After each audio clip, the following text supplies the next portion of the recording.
영적 전쟁에 승리하는 법이라는 제목으로 함께 하나님 말씀 나눠보겠습니다. 우리가 적을 알고 나를 알면 100번 싸워 이긴다라는 말이 있죠. 그래서 우리가 항상 전쟁 중인데 적에 대해서 명확하게 알고 있어야 됩니다. 적은 누군지, 또 어떤 전략을 갖고 있는지, 내 약점과 또 적에 대해서 분명히 알고 있을수록 우리가 전쟁에 이기기가 더 쉬워지겠죠. 그래서 우리의 적은 누구인가 함께 말씀을 통해 알아볼게요. 첫 번째로는 우리의 적은 수천 년간 사람을 속여온 자입니다. 우리 대한민국처럼 적에 대해서 이해하기 쉬운 나라가 없죠. 왜냐면 우리는 눈에 보이는 적이 있기 때문에. 그래서 전에 목사님이 그런 얘기 하시더라고요. 북한은 별로 우리나라 대통령이 바뀌는 거에 별로 반응이 없대요. 왜냐? 우리는 계속 바뀌는데 그쪽은 안 바뀌잖아요. 그러니까 한 가지 기조를 가지고 한 가지 전략을 가지고 계속 하니까 미국의 대통령이 바뀌든 우리가 대통령이 바뀌든 바뀌면 막 또 모든 게 새롭게 막 이게 되잖아요. 정책이든지 뭐든지. 그러니까 우리나 미국을 우습게 여긴다는 거죠. 자기들은 딱 한 가지 정책을 가지고 계속 밀어붙인 결과 슬프게도 우리 대한민국의 각계각층에 이런 사회주의에 동의하는 분들이 굉장히 많습니다. 그래서 지금 이렇게 막 그 차별금지법을 통과시키려고 하고 또 이렇게 교과서에도 그런 내용이 급기야 들어가게 되는 건 왜 그러냐면 그 사람들이 수십 년에 걸쳐서 차근차근히 계속해서 침투해 왔기 때문이에요. 우리는 뭐 그런 걸 전혀 알지 못하고 그냥 우리나라 좋다, 편안하다, 그냥 괜찮아 그렇게 하고 있고 적들이 뭘 하고 있는지를 몰랐기 때문에 그냥 당하는 거죠. 그냥 눈뜬 장님처럼. 그래서 어쩌면 그들은 아주 그냥 전략적이고 간절하고 한 가지 목표를 가지고 한 가지 목표가 뭐죠? 공산주의로 우리 전체를 통일하자는 거예요. 그래서 지금 뭐 미국 때문에 처음부터 미국 때문에 원래 전체 통일할 수 있었는데 미국 때문에 우리를 놓쳤다. 우리는 반대 얘기하고 있는데 그쵸? 러시아 때문에 북한을 잃어서 북한 동족이 그렇게 돼서 우리가 얼마나 가슴이 아파요? 근데 우리를 놓쳤다 그래서 그것만을 위해서 계속 이제 달려가는 거죠. 너무나 안타깝죠? 근데 이제 제가 그 한 몇 달 전에 우연하게 그 유튜브로 어떤 미국 사람이요 북한에 갔다 온 거예요. 그래가지고 그 두 사회를 자기 이제 객관적인 입장에서 비교해서 보여주겠다. 이래서 보는데 왜냐면 우리 언론을 통해서 보면 되게 제한적이잖아요. 그리고 그 기자나 방송사의 시각이 들어있잖아요. 근데 딱 그 미국 사람의 시각에서 딱 이렇게 객관적으로 비교를 해서 어떤 얘기를 하려나 혹시 이 사람도 뭔가 사회주의적 입장인가? 하고 그냥 제가 궁금해서 한번 봤더니 완전 그 좋게 말할 수 있는 게 없어요, 북한은. 좋게 말할 수 있는 게 없고 아이들 학교를 가도 너무나 기계적이고 인위적이고 뭔가 연습한 장면만 보여주고 반면 우리나라는 너무 학교도 자연스럽고 대학교 도서관에도 그냥 다른 민주주의 국가와 다름없는 그런 편안한 모습을 볼 수 있었다 이렇게 말을 하고 모든 것에 있어서 이쪽은 모든 게 어색하고 이상하다는 거예요. 어떤 이렇게 공원을 가도 거기 있는 사람들이 그 단체가 뭔가가 기계적이라 그래야 되나? 그러니까 좀 이상하대요, 다. 예, 어색하대요. 그 사회 자체가 경직돼 있고 자유가 없고 또 웃음이 없다. 이렇게 표현을 해요, 외국인이. 그러니까 얼마나 마음이 아파요. 그래서 우리는 그 적이 북한에서 계속 우리를 이제 적대시하고 계속 우리를 점령하려고 있다는 그 계획을 알고 계속해서 우리가 기도로 또 뭐 우리가 할 수 있는 게 있으면 또 참여해서 싸워 나가야 될 줄로 믿습니다. 그 북한의 공식 명칭이 뭐냐면 인민민주주의 공화국. 민주주의는 좋은 걸 알아가지고 민주주의는 갖다 붙였어요. 근데 인민민주주의 이 이름부터 거짓이죠. 인민이 주인이었으면 그렇게 될 수가 없죠, 나라가. 민민이 주인이었으면 왜 이렇게 막 진짜 성폭행을 당하면서도 나오고 또 나올 생각을 왜 했겠어요? 사람들이, 수많은 사람들이. 자유가 없기 때문이죠. 그래서 이 북한식 사회주의를 받아들이고자 하는 이런 정치인들과 사회 여러 지도층 그리고 너무나 가슴이 철렁하게도 심지어 목사님들 중에도 이런 것들을 막 받아들이고 환영하는 분들이 있다는 것이 너무나 마음이 아픈 현실입니다. 제가 너무 고민을 되게 많이 했었어요. 아니, 어떻게 예수님을 아는데 공산주의를 환영할 수가 있지? 저는 그 두 개가 함께 할 수가 없잖아요. 왜냐하면 공산주의 첫 번째 만들어지자마자 첫 번째 전략이 뭐냐면 전 세계에서 교회를 다 없애버린다. 하나님이 없다는 것을 사람들에게 각인시킨다. 이거거든요.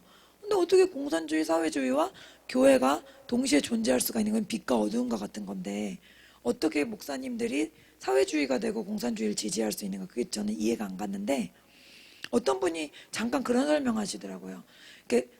태어난 환경 과정 가운데 너무 큰 뭐라 그래야 될까요? 트라우마? 너무 극심한 가난이라든지 극심한 막 어떤 그런 게 있잖아요. 살면서. 그런 어려움을 겪은 분들은 그게 어떤 깊은 상처, 쓴뿌리가 돼서 하나님의 말씀을 알긴 아는데도 다른 쪽의 영적인 그 어둠의 세력을 제대로 분별을 못 한대요. 그래서 말씀을 알고 예배를 드린다 하면서도 공산주의를 찬양하고 사회주의를 지지할 수가 있더라는 거예요. 그래서 참 우리가 이 싸움이 굉장히 맹렬하고 계속 싸워 나가야 하는데요. 북한 얘기를 왜 드렸냐 하면 우리의 적 마귀는 쉽게 말하면 경력이 6,000년인 거예요. 경력이. 북한 지금 우리한테 70 몇 년 동안 똑같은 전략으로 우리한테 계속해서 점점 먹어가고 있잖아요. 그런데 우리가 싸우는 대상은 경력이 6,000년이 넘는 거죠. 에덴 동산에서 일하던 그자가 아직도 있고 그 6,000년의 역사 가운데 얼마나 많은 사람을 속여서 지옥으로 보냈겠어요. 그자가 아직도 우리를 공격하고 있는 거예요.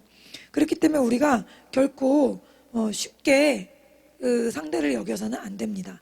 왜냐하면 인간들을 어떻게 해야 속일 수 있는지, 어떻게 하나님을 떠나게 할 수 있는지 너무 잘 알지 않겠어요? 경력상. 그래서 우리가 요한계시록 12장 9절 말씀 같이 읽습니다. 큰 용이 내쫓기니 옛뱀 곧 마귀라고도 하고 사탄이라고도 하며 온 천하를 꿰는 자라. 그가 땅으로 내쫓기니 그의 사자들도 그와 함께 내쫓기니라. 아멘. 마지막에 예수님이 오셔서 이 땅에 천년왕국을 만드시기 전에 이제 옛뱀 이 마귀를 이제 결박하게 하시는데 이 자의 이름이 뭐냐? 옛뱀이라는 거죠. 옛뱀. 옛뱀이 어떤 뱀이야? 에덴 동산부터 사람을 속인 뱀. 그 뱀이 어떤 자예요? 온 천하를 속인 자라는 거죠. 그러니까 하나님 믿지 않고 진리 가운데 들어가지 않는 모든 사람은 이 옛뱀의 권세 하에 있습니다. 옛뱀의 지시 하에 알아서 움직이는 거예요. 전혀 알지 못해 자기가 무슨 어떤 길을 가고 있는지. 너무나 안타깝죠. 요한계시록 12장 9절 다시 쉬운 성경을 읽겠습니다. 큰 용은 마귀 혹은 사탄이라고 불리는 바로 그 오래된 뱀이었습니다. 그 용은 온 세상을 잘못된 길로 인도하는 자였습니다. 용과 그의 부하들은 땅으로 내동댕이 쳐졌습니다. 아멘. 예. 그래서 6,000년간 축적된 기술과 지식으로 우리를 계속 공격하는 존재가 있다는 것 우리가 기억해야 됩니다. 두 번째로 상대는 보이지 않는 적이라는 것을 우리가 항상 생각해야 돼요. 우리가 얼마 전에 그 16강 들어갔다고 되게 좋아했잖아요. 그리고 막 국민들이 막 위로를 받고 그랬는데 만약에 그 경기를 안 보이는 나라랑 싸운다고 생각해보세요. 안 보이는 축구 경기를 하는데 안 보이는 나라랑 공만 계속 왔다 갔다 해. 근데 선수는 안 보여. 그럼 싸우기가 쉬울까요? 어려울까요? 몇십 배로 어려워지겠죠. 근데 우리가 지금 그런 싸움을 하고 있는 거예요. 그것을 우리가 인식을 해야 됩니다. 왜냐하면 육체 눈에 안 보이기 때문에 우리가 자꾸 그것을 잊게 되는 거예요. 아, 내가 지금 전쟁 중에 있구나. 아, 내가 공격 대상이구나. 혹은 내가 화살을 맞았네. 이거를 몰라요. 왜냐하면 적이 하나도 눈에 보이질 않아요. 그래서 우리가 그 적이 영적인 존재라는 걸 알고 우리가 영적인 눈을 계속해서 단련해 나가야 될 줄 믿습니다. 우리가 회개하고 거듭된 영적인 눈이 생기잖아요. 그런데 자꾸 영적 전쟁을 싸우면서 그 영의 눈이 단련되는 것 같아요. 근육처럼. 그래서 뭐 항상 이기면 좋지만 지면서 이렇게 얻어맞고 쓰러지면서 아, 내가 이때 당하는 거구나. 아, 이때 쓰러지는 거구나. 여기서 내가 잘못했네. 이러면서 계속 우리도 나름대로 전략적인 그런 부분들을 축적해 나갈 수 있는 거거든요. 영적인 눈은 눈에 보이지 않는다는 것을 우리가 항상 알아야 돼요. 근데 이 마귀가 그런 공격했다는 걸 어떻게 아나? 딱 벌써 마귀가 역사하는 곳에는 어떤 일이 일어나죠? 내 마음과 하나님 마음 사이가 서운해지는 거예요. 멀어지는 거죠. 하나님은 늘 날 사랑하시는데 나는 왠지 뭔가 냉랭해. 하나님이 나한테 어떻게 이럴 수 있지? 이러면서 뭔가 서운한 생각이 하나님께. 그러면서 동시에 또 어때요? 사람 간의 관계가 나누어지죠. 에덴 동산이랑 전략이 똑같아요. 어떻게 보면은 쉬울 수도 있어요. 왜냐하면 그 오래된 전략들이 계속 세상 말로 먹히는 거죠. 그래서 하나님과 관계를 깨트리고 그 다음에 사람과의 관계가 깨지는 거예요. 하나님과 관계가 안 좋고 그 다음에 교회 안에서 지체들과의 관계가 무너지고 가정 안에서 또 관계가 무너지고 계속 관계가 깨지는 겁니다. 아, 그러면 여기 있네. 여기서 지금 역사하고 있구나. 이걸 알아야 되는 거죠. 그래서 어떤 때는 막 몰랐는데 이제 그 영적인 눈들이 계속 개발되다 보면은 얘가 내 안에 들어왔었네. 내가 왜 이렇게 흥분했지? 이렇게 알고 조금 있다 보면 우리 애 안에 들어있네? 왜 저래? 막 이러면서 이것들이 이제 눈에 보이기 시작하는 거예요. 그래서 예전에는 그거를 육으로 싸웠다면은 육으로 싸우는 거죠. 뭐 왜 그래? 뭐 이러면서 뭐 이렇게 혼내고 그냥 그렇게 하면 그렇게 했었는데 이제는 그걸 영적으로 분별하고 이거는 이거야 라고 영적인 공격에 대해서 얘기해주면 아이들도 신앙이 약하고 없어도 그 영적인 얘기를 해주면 알아듣더라고요. 그냥 잘못했어. 너 왜 그랬어? 이렇게 말하는 것보다 이건 이런 거야. 너한테 지금 이런 공격이 있고 나한테 이런 공격이 있어. 너한테 오는 공격이 나한테도 같이 오는 거야. 이렇게 얘기를 하면 그런 것들을 훨씬 더 잘 받아들이고 마음이 평안해지더라고요. 빨리. 그래서 우리가 그런 것들을 항상 깨어서 분별해야 되고 우리 자신도 우리가 아직 육체를 갖고 있기 때문에 언제든지 사탄이 우리를 속여서 우리 안에 들어올 수 있는 거야. 악한 영이. 나도 모르게 그렇게 이용될 수 있다는 것을 우리가 깨달아야 됩니다. 그래서 보이지 않는 적과 싸우고 있다는 것을 명심하고 깨어서 방비해야 될 줄 믿습니다. 데살로니가 전서 5장 6절 그러므로 우리는 다른 이들과 같이 자지 말고 오직 깨어 정신을 차릴지라. 아멘. 그리고 마지막으로 사탄의 특징이 24-7이에요. 이거 뭐냐면 24-7 어디 써있죠? 편의점에 거의 있잖아요. 연중무휴라는 뜻인데 사탄도 연중무휴야. 쉬질 않아. 그렇기 때문에 우리는 막 한 곱이 넘기면 이제 쉬나보다 하고 쉬잖아요. 근데 그렇게 쉬면 안 된다는 거. 또 경계태세를 하고 또 오고 어디서 올 수 있다는 것들을 우리가 또 생각하면서 영적으로 계속해서 깨어 있어야 될 줄 믿습니다. 마귀는 다양한 형태의 공격을 시도합니다. 첫 번째는 이제 외부의 공격이에요. 욥이 받았듯이 재산을 치고 재산을 뺏어가고 또 건강을 치죠. 건강을 뺏어가고 또 자녀들을 치고 또 아내나 남편과의 관계가 깨어지고 이런 일들은 다 뭐예요? 사탄의 공격인 거죠. 외부의 공격. 외부의 공격. 이 사탄의 목표가 뭐였어요? 근데 이런 일을 다 하는 이유가 뭐였어요? 하나님과의 분리였잖아요. 그러니까 우리 이런 거예요. 간단하게. 공격은 자기가 해놓고 사고는 자기가 쳐놓고 하나님인데? 이러고 있는 거죠. 이거 완전히 애들이 뭐 사고 쳐놓고 내가 안 그랬어. 뭐 누가 그랬어. 이렇게 다른 핑계 대듯이 사탄이 자기가 사건 다 일으켜놓고 그 다음에 하나님이 그런 거잖아. 이렇게 우리한테 생각하게끔 유도를 하는 거죠. 그러면 우리는 하나님이 어떻게 나한테 이런 어려운 일을 주시지? 막 이러면서 이런 부정적인 생각을 하게 되는 거예요. 그렇기 때문에 이런 공격이 우리에게 있을 수 있는데 이런 공격이 전혀 없다라고 생각하시면 안 됩니다. 우리 성도들에게 이런 공격이 있는 거예요. 또 경건하게 살고자 하는 자에게는 또 고난이 있다고 하셨잖아요. 그러니까 우리가 경건하게 하고 영적으로 싸워가려고 하나님을 바로 살려고 하면 할수록 오히려 더 이런 공격들이 있을 수 있는 거예요. 근데 그럴 때 이상하다가 아니라 나를 공격하는구나. 그러면서 하나님과의 관계를 다시 한번 재정비하는 거죠. 내가 이런 상황 가운데도 하나님을 멀리하면 안 돼. 하나님께 대한 생각을 내가 놓치면 안 돼. 이런 생각과 다짐이 있어야 되겠습니다. 욥기에 23절에 보면은 다음과 같은 말씀이 있어요. 8절에서 12절 같이 읽겠습니다. 그런데 내가 앞으로 가도 그가 아니 계시고 뒤로 가도 보이지 아니하시며 그가 왼쪽에서 일하시나 내가 만날 수 없고 그가 오른쪽으로 돌이키시나 배울 수 없구나. 그러나 내가 가는 길을 그가 아시나니 그가 나를 단련하신 후에는 내가 순금같이 되어 나오리라. 내 발이 그의 걸음을 바로 따랐으며 내가 그의 길을 지켜 치우치지 아니하였고 내가 그의 입술의 명령을 어기지 아니하고 정한 음식보다 그의 입의 말씀을 귀히 여겼도다. 아멘. 욥이 이제 처음에는 주신 분도 하나님이시니 가져가신 분도 하나님이시다 이러다가 갑자기 중간에 무너지잖아요. 왜 내가 이런 고난을 당하냐 그러잖아요. 그럼에도 불구하고 욥에게는 이런 믿음이 있었던 거죠. 그럼에도 불구하고 하나님이 나를 연단시키신 후에는 나를 정금같이 만드실 거야 라는 하나님의 선하심에 대한 그 믿음이 흔들리지 않았다는 거예요. 이때 하나님은 결국 그를 통해서 역사하시고 그를 새롭게 하시고 그를 정결케 하시고 정말 자기 고백대로 정금과 같이 하시고 그에게 이전보다 더 큰 축복을 부어주셨잖아요. 그래서 그가 12절에 보면 그의 입술의 명령을 어기지 아니하고 그의 입의 말씀을 귀히 여겼도다. 우리가 고난을 지나갈 수 있는 방법을 여기서 얘기해 주는 거예요. 우리가 힘들고 사탄에게 여러 가지 공격을 받았을 때 그때 어떻게 해야 되냐? 주님의 말씀을 더 깊이 묵상하고 더 깊이 연구하고 하나님께 더 가까이 가야 된다는 거죠.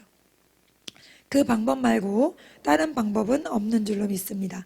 그 다음에 두 번째로는 내부의 공격이 있어요. 내부의 공격은 우리가 우리의 자아가 날마다 죽어야 되기 때문에 자아가 죽지 않았을 때 자아를 발판으로 우리의 생각과 감정을 막 이렇게 움직일 수가 있는 거죠. 그래서 목표는 똑같아요. 또 목표는 뭐죠? 하나님과 나 사이를 가르는 건데 이번엔 생각으로 혹은 감정으로 외부 사람의 말이라든지 환경이라든지 어떤 생각 때문에 뭔가 계속 불편한 거예요. 그래서 하나님에 대한 믿음이 막 무너지려고 그러고 하나님이 나를 안 사랑하는 것 같고 막 그런 생각이 들 때 그런 것들을 내부의 공격이라고 할 수 있습니다. 특히 전에도 한번 말씀드렸죠. 우리 민족은 감정이 약하거든요. 지금 이번에 막 축구가 막 되게 이렇게 잘 돼가지고 예상보다 그래서 갑자기 대통령 지지율이 올랐대요. 대통령과 축구는 아무 상관이 없는데 축구가 잘 되니까 대통령도 좋은 분으로 이게 다 뭐예요? 우리가 감정적인 민족이거든요. 그래서 무슨 상관이에요? 그 두 개가 아무 상관없는데 이 냉철할 건 냉철해야 되고 좋은 건 좋은 건데 이게 좋으면 다 좋아. 근데 이게 나쁘면 또 다 나빠. 그래서 이상해요. 좀 이상하고 그게 우리 약점인 거예요. 약점이기도 하고 뭐라 그래야 될까요? 특징이기도 하고. 그래서 설교도 제가 말씀드리면 막 이렇게 울고 웃고 막 이러면은 설교 오늘 너무 은혜로웠다. 내용은 생각이 안 나. 근데 울고 웃었으면 좋은 거야. 근데 막 이제 다른 얘기 진지한 너무 진지한 얘기하면은 오늘 설교 너무 힘들었다고 이렇게 되는 거죠. 우리가 이제 감정이 약한데 그게 사탄이 보기에는 되게 쉬운 존재가 될 수 있는 거예요.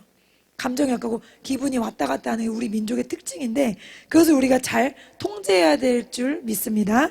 그래서 이렇게 영적 싸움에 이것이 단점이 될 수 있기 때문에 하나님 안에 이런 것들을 기복을 다져나가는 그런 훈련이 필요합니다. 말씀을 통해서. 그러면 내부 공격을 만약에 받았을 때 그럼 딱 어떻죠? 그래서 불편하죠, 마음이.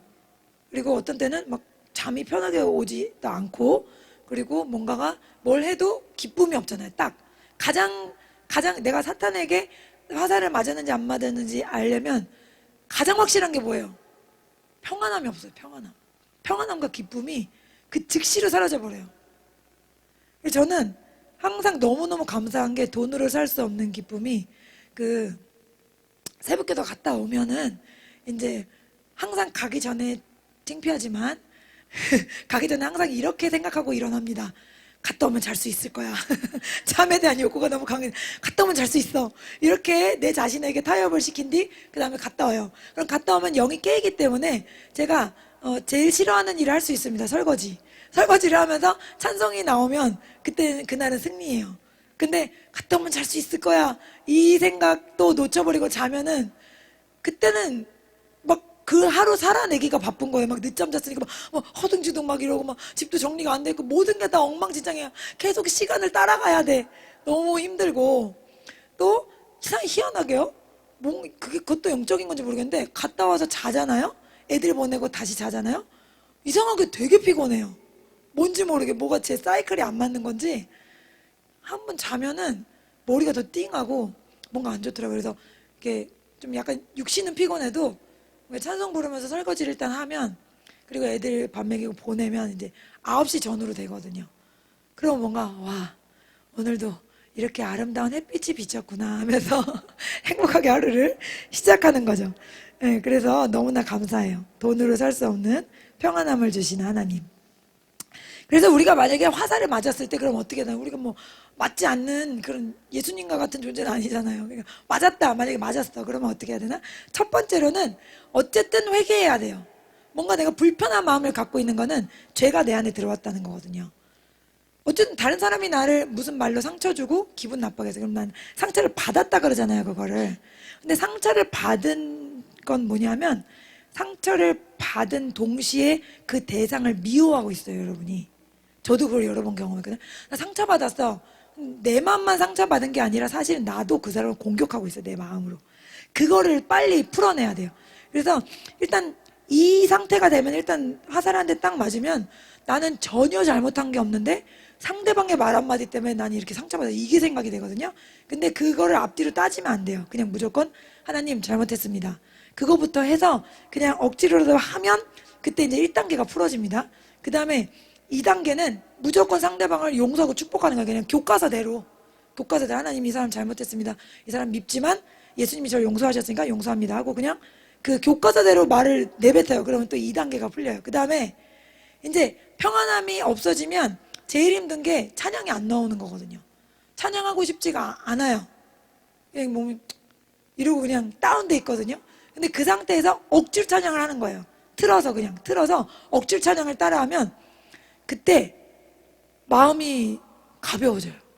그래서 이 세 단계를 여러분이 거치시면은 거의 바로 자유가 되실 거예요. 저는 항상 이런 단계를 하거든요. 바로. 그래서 처음에는 난 하나도 잘못이 없다고 생각할 때는 이 마음에 붙잡고 있는 불편한 게 뭐 3일도 가고 4일도 가고 일주일도 가고 되게 오랫동안 고통스러웠어요. 근데 이거를 딱 알고 나서는 즉각적으로 풀어내는 거죠. 그냥 그 자리에서. 그리고 찬양을 하면 그 다음엔 제가 영어로 잘해서 그런 건지 뭔지 이게 딱 마음이 불편하면은 잠을 못 자더라고요, 제가. 누웠는데 잠이 안 와요. 원래 제가 말씀드렸죠. 눕자마자 바로 눈 뜨면 벌써 5시 40분이야? 막 이러면서 급히 옷을 입는데. 근데 딱 이 뭐가 마음에 딱 들어오잖아요. 그러면 잠이 안 와요. 그러면 12시든 1시든 눈을 꼭 감고 있는다고 잠이 오는 게 아니더라고요. 눈을 아무리 꼭 감아도요, 잠이 안 와요. 그러면 그때라도 저는 일어나요. 왜냐하면 눈을 꼭 감고 5시도 돼요. 그래서 그냥 1시라도 일어나서 이 과정을 다시 1, 2, 3번을 거칩니다. 회개기도, 그 다음에 용서기도, 그 다음에 찬양. 이렇게 하면은, 그 다음에 다시 마음에 평안함이 와서 잘 수가 있더라고요. 그래서 이런 방법들, 하나님이 우리에게 주신 좋은 방법입니다. 그래서, 저와 여러분이 매일 사용해야 될 줄 믿습니다. 로마서 12장 17절에서 21절. 아무에게도 악을 악으로 갚지 말고 모든 사람 앞에서 선한 일을 도모하라. 할 수 있거든 너희로서는 모든 사람과 더불어 화목하라. 내 사랑하는 자들아, 너희가 친히 원수를 갚지 말고 하나님의 진노하심에 맡기라. 기록되었을 때 원수 갚는 것이 내게 있으니 내가 갚으리라고 주께서 말씀하시니라. 내 원수가 줄이거든 먹이고 목마르거든 마시게 하라. 그리함으로 내가 숯불을 그 머리에 쌓아 놓으리라. 악에게 지지 말고 선으로 악을 이기라. 아멘. 그래서 선으로 악을 이길 때 주님께서 우리의 영적인 근육이 계속 늘어나게 하시는 거예요. 한번 그 승리를 맛볼 때마다. 승리를 맛보는 되게 힘든데 그 승리를 맛보면 그때 이제 내가 좋아졌네? 라는 것을 느낄 수 있습니다, 여러분. 세 번째로 이제 찬양에 대해서 말씀 나눴고요. 그 다음에 마지막 그 승리의 관건이 하나님께 있다는 것을 알고 우리가 기뻐하고 찬양해야 됩니다. 구약 성경에 엄청나게 많은 전쟁들이 나와요. 근데 그 전쟁들은 역사적으로 실제로 있던 전쟁이죠. 그런데 동시에 그것들은 다 영적인 전쟁인 거예요. 예를 들어서 여호수아가 아모리 족속의 5 왕들과 싸웠단 말이죠. 그 왕들과 싸울 때 전쟁이 너무 치열해가지고 여호수아가 그 멋진 대사를 하죠.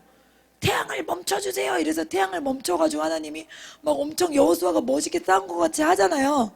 근데 웃긴 거는 여호수아 10장에 보면은 되게 여호와께서 하늘에서 큰 우박덩이를 아세아까지 이르기까지 내리심에 그들이 죽었으니 이스라엘 자손의 칼에 죽은 자보다 우박에 죽은 자가 더 많더라. 여호수아가 되게 멋있게 싸웠는데 알고 보니 뒤에서 하나님이 그냥 다 우박으로 죽인 거예요. 다수는 우박으로 죽었어. 그 다음에 여호수아는 그냥 한번 드라마 한 편 찍고 그 다음에 승리를 맛보게 하시는 거죠. 그러니까 전쟁은 하나님께 있다. 할렐루야. 하나님이 다 싸워주시고 그 다음에 우리는 할 수 있는 것만 맡기시고 또 그 승리를 맛보게 하시는 선하신 아버지이십니다. 할렐루야. 예. 그래서 너무나 재미있었어요. 이렇게 멋진 여호수아 뒤에는 하나님이 우박으로 다 처리하셨다. 그 다음에 삼손이 나귀떡배로 하나로 1000명을 죽일 때도 그 바로 전에 어떻게 됩니까? 여호와의 신이 삼손에게 임하심이잖아요. 결국에는. 그러니까 사람이 죽인 게 아니라 하나님의 영이, 하나님이 그 사람을 도구로 삼아 한 거지 삼손이란 사람이 한 게 아니거든요. 결국에는 하나님이 다 처리해 주신 거죠. 그 1000명이라는 사람들을. 또 그 기드온의 300용사 1당 450을 했잖아요. 어떻게 이겼는지 다 아시죠? 항아리에다가 횃불 들고 말도 안 되는 전쟁하러 갔죠. 근데 어떻게 됐어요? 서로 죽이게 하셨잖아요. 하나님이. 결국엔 전쟁은 우리가 싸우러 나가긴 나가요. 우리가 나가긴 나가는데 진짜 싸우는 분은 따로 있다. 할렐루야. 그래서 하나님은 감당할 만한 시험만 주신다고 말씀하시잖아요. 그게 딱 그건 거예요. 우리 수준에 맞게 정말 싸울 수 있는 것만 싸우게 하시고, 그것도 너무 감사한 거 아니에요? 그리고 하나님이 다 해주셔도 되는데 우리에게 할 수 있는 부분을 남겨주셔서 우리를 연단받게 하시고 강하게 하시고 능력 있게 하시는 거죠. 할렐루야. 그래서 자기들끼리 싸워서 죽었다니까요. 그 다음에 열왕기하 7장에 보면은 북이스라엘 여호람 때 엄청난 기근이 들어가지고 그 뭐라고 돼 있냐면 비둘기 똥, 뭐에다 쓰는 건지 모르겠는데 이 비둘기 똥이 은 5세겔이었대요. 은 5세겔이면 얼마냐면 은 57g이고 그게 현재 시세로 7, 8만 원. 비둘기 똥이 뭐에다 쓰는데 어쨌든 7, 8만 원이나 할 만큼 완전 기근. 그리고 여기 얘기에서 뭐 나오죠? 자식을 먹은 얘기가 나오죠. 무서운 얘기. 기근 가운데 자기 서로 오늘은 네 자식 먹고 내일은 네 자식 먹자 해놓고선 내 자식만 먹고 얘가 자기 자식 안 내는 거야. 그래가지고 왕한테 와가지고 왕이 막 탄식을 하잖아요. 이런 실제 얘기가 북한에 있다 그러죠. 북한에는. 너무 슬프지만 어쨌든 이런 끔찍한 상황이 일어났는데 하나님은 엘리사의 입을 통해서 내일이면 너희들이 밀가루를 먹을 수 있다 딱 이러시는 거예요. 그럼 어떻게 이런 일이 일어날 수가 없는데, 왜냐면 성이 계속해서 포위돼 있었기 때문에 뭐 굶주렸는데 무슨 전쟁을 하겠어요. 밖에 있는 군사들은 훨씬 세고. 근데 놀라운 것은 하나님께서요, 열왕기하 7장에 보면 주께서는 아람 군대의 귀에 전차의 말과 큰 군대의 소리가 들리도록 하셨습니다. 그들이 서로 말했습니다. 이스라엘 왕이 헷과 이집트 왕들을 불러 우리를 치려한다. 자기들은 약하지만 외국에서 군대를 수입해 와가지고 우리를 친다 이러는데 사실은 그게 아니었던 거예요. 그러니까 하나님은 놀라운 게 상대방이 환청을 들어서라도 망하게 하신다. 할렐루야. 이래서 아무것도 안 하고 그냥 가가지고 다 갖고 왔잖아요. 그냥. 그쵸? 그리고 그 당시에 아니 어떻게 그런 일이 있을 수가 있겠어요. 하나님이 하늘에 구멍을 내시는데 어떻게 그런 일이 있을 수 있겠어요. 이런 불신앙하는 말을 했던 왕의 신하는 어떻게 됐어요. 그 밀고 문 열고 나오는 사람들 발에 어떻게 됐어요. 그야말로 압사당했잖아요. 그러니까 하나님은 능치 못함이 없는 분인 것을 우리가 기억해야 할 줄 믿습니다. 그래서 이런 아말렉 족속의 5왕들, 또 골리앗, 또 미디안 군인들, 아람, 이 성경에 나오는 모든 그 적들 있잖아요. 그 적은요 다 실제 적이었기도 했지만 그 적들은 다 사탄인 거예요. 사탄. 그들은 다 우상 숭배하는 자들이었거든요. 우상 숭배한다는 건 우상 뒤엔 누가 있습니까? 사탄이 있잖아요. 그러니까 그들은 사탄 숭배자들인 거예요. 그러면 우리가 싸우는 거는 누구예요 지금? 사탄과 싸워야 되는데 그럼 이 전쟁을 어떻게 하죠? 우리는 이길 수가 없는데 방법은 전능하신 하나님께 간절히 구하는 것밖에 없는 거죠. 할렐루야. 하나님 옆에 가까이 붙는 것 말고는 다른 방법이 없습니다. 사무엘상 7장 3절 전쟁의 승리 방법을 하나님이 알려주셨어요. 사무엘이 이스라엘 온 족속에게 말하여 이르되 만일 너희가 진심으로 여호와께 돌아오려거든 이방 신들과 아스다롯을 너희 중에서 제거하고 너희 마음을 여호와께로 향하여 그만을 섬기라. 그리하면 너희를 블레셋 사람의 손에서 건져내시리라. 아멘. 블레셋이라는 악한 대적에게서 건져내실 수 있는 유일한 방법은 뭐예요? 그 마음을 하나님께 드리는 거예요. 할렐루야. 마음을 하나님께 드리자. 따라합니다. 마음을 하나님께 드리자. 이게 가장 강력하고 유일한 승리의 비법인 줄 믿습니다. 그래서 여호와께 마음을 드리고 여호와께 마음을 향하고 그만을 섬기는 바로 그것이 바로 악한 영들을 싸워 이기는 강력한 도구가 된다는 겁니다. 결국 우리가 싸우는 것이 아니기 때문에. 신명기 6장 5절 같이 읽습니다. 너는 마음을 다하고 뜻을 다하고 힘을 다하여 내 하나님 여호와를 사랑하라. 아멘. 이게 크고 가장 크고 하나님이 주신 한 계명이잖아요. 근데 이것이 모든 것의 키가 되는 거예요.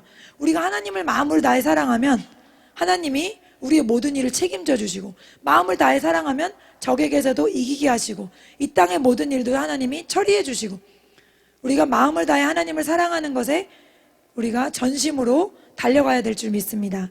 예, 출애굽기 14장 14절 여호와께서 너희를 위하여 싸우시리니 너희는 가만히 있을지니라.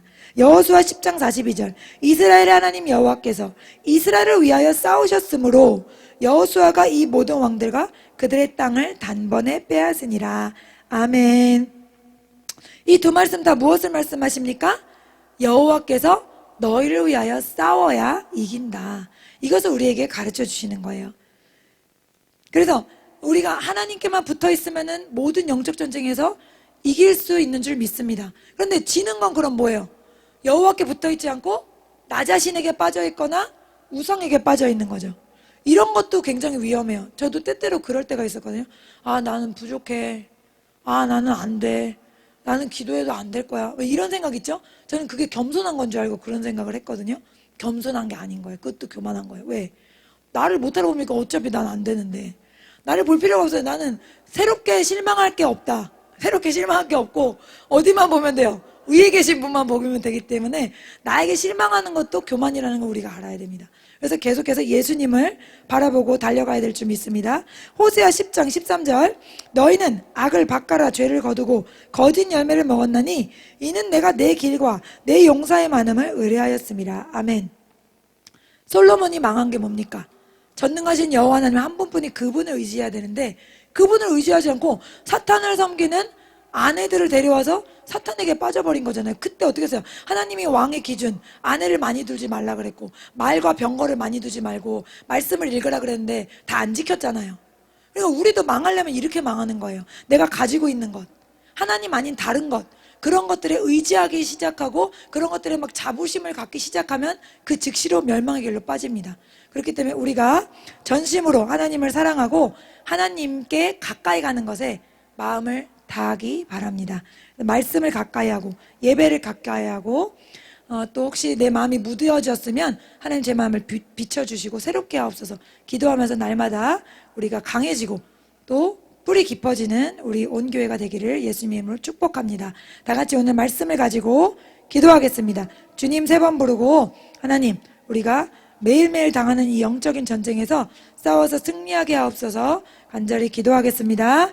주여 주여 주여 살아계신 하나님 오늘 말씀을 통하여 영적 전쟁에